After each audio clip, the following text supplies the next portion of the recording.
welcome to Mystery Beers episode number 271 of Brutal Battle. So we are continuing with the Tavour beers, and from what you see sitting in front of you coloration-wise, how do you feel?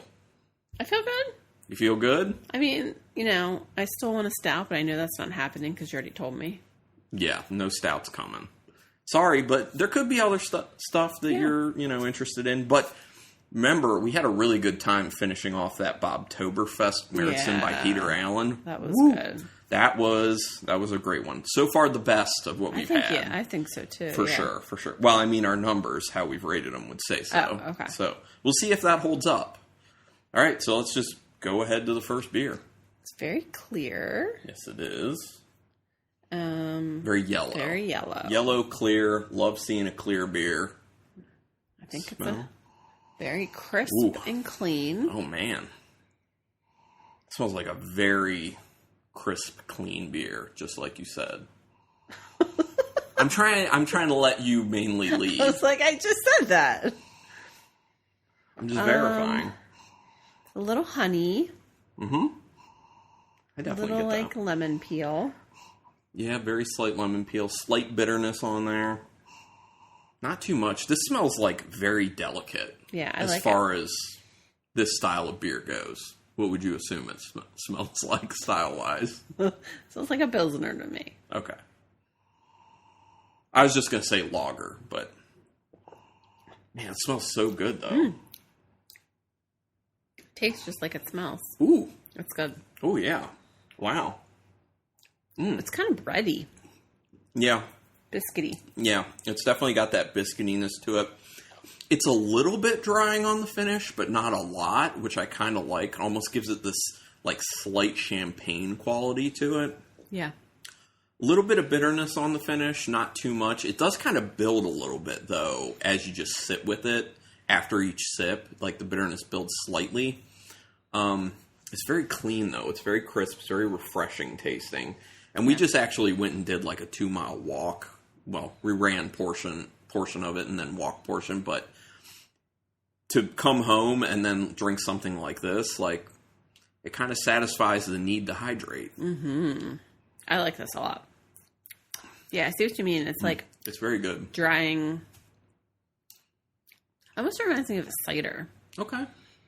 Yeah, and its body and how it has that drying as well. A dry cider, not like a sweet cider. Mm-hmm. I like this a lot. Yeah, I do too. Actually, there's a little bit of a floral note on there for me.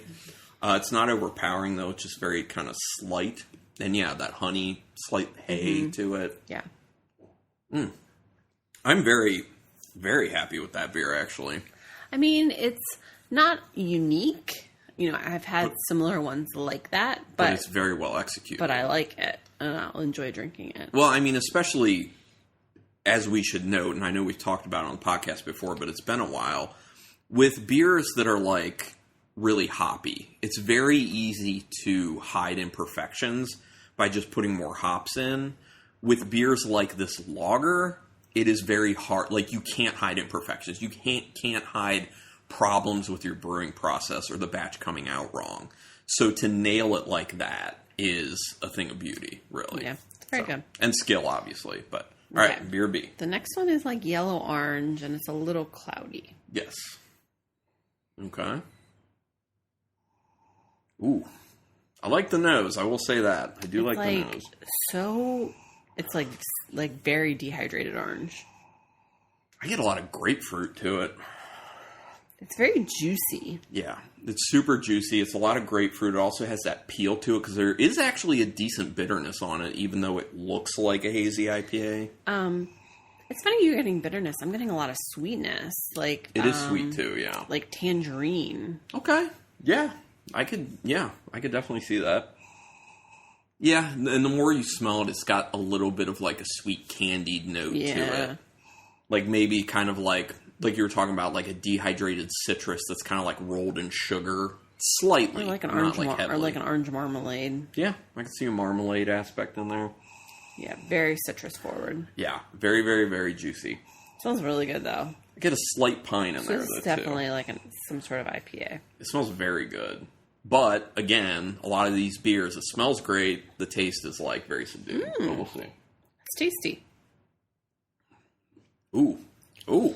I really like the mouthfeel. Ooh, yeah. And it's very juicy. Ooh, wow. It is sweet. There's definitely bitterness. It's almost a little chewy with the mouthfeel there. It's, like, pretty serious. I like that, though. I love that. Yeah. It tastes like maybe it's, like, 8%.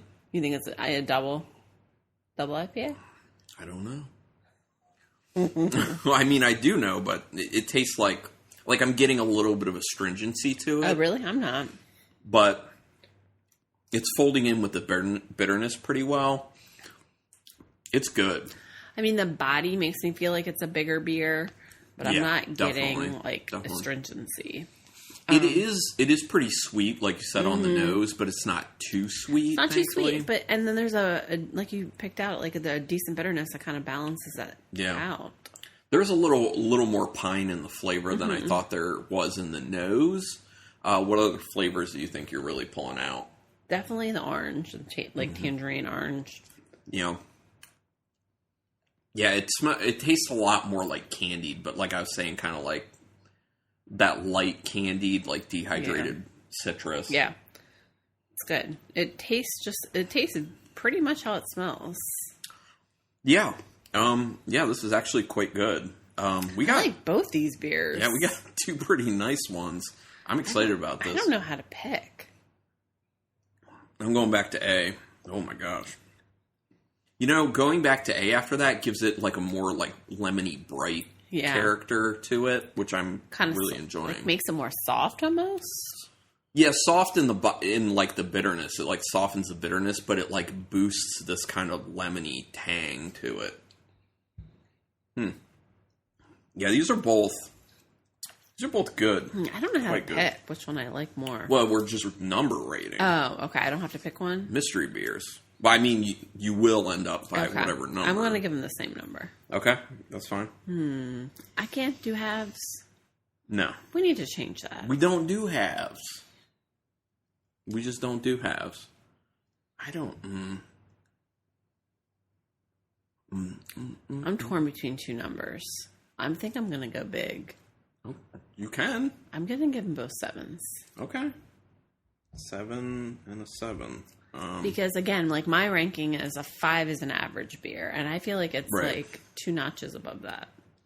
So I quite like B. I'm going to give B a 5. I mean, that's relatively high for me on this podcast.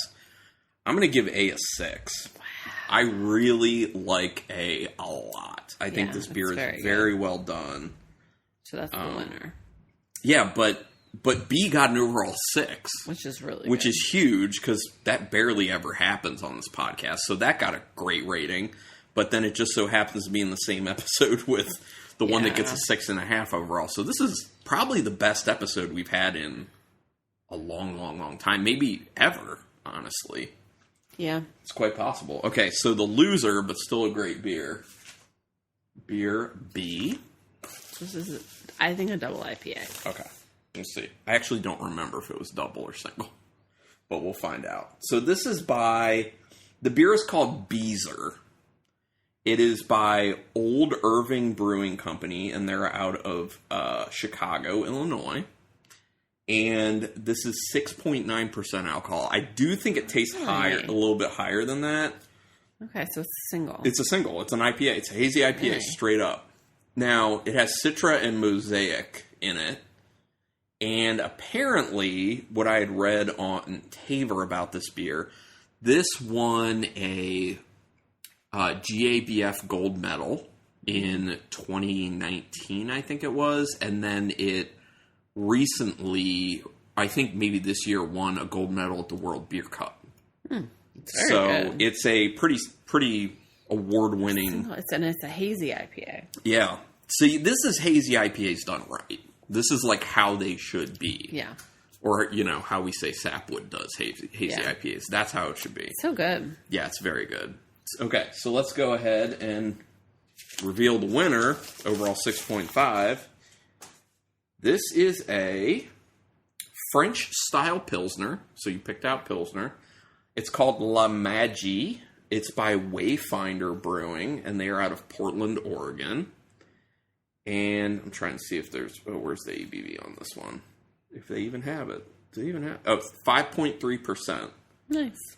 And it says French Strisselspalt hops, fresh spring air, meadow breeze, soft floral hop spice is what they say is in there. Yeah. I mean... And the extra information I got out of this one from Tavour, this is rated by Beer Advocate as one of the top 10 European light lagers in the world.